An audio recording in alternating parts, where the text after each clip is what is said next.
วันนี้ผมจะมาพาเล่นShadow Fightนะครับผมจะพาเล่นด่านแรกเลย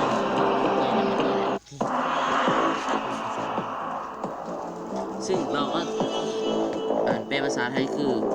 คนกับลิง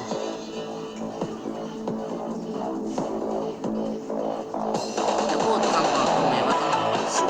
อย่าเพือก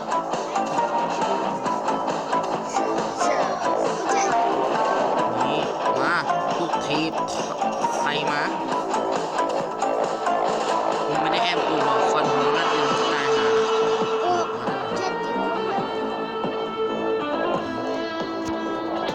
และรอบที่2กูจะทำให้มึงตายหาโดยกูไม่ถูกอัด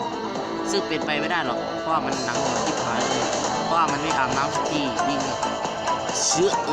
บอกแล้วว่ากูจะกูถูกเอาไว้อีลิงขาจะมีมัดขาของเองนะเว้ยงั้นกูชนะแล้วเว้ยไอ้สัตว์งั้นโอเคชื่อเลยครับพอรอดก็สุดเที่ยวมากๆแค่นี้แหละ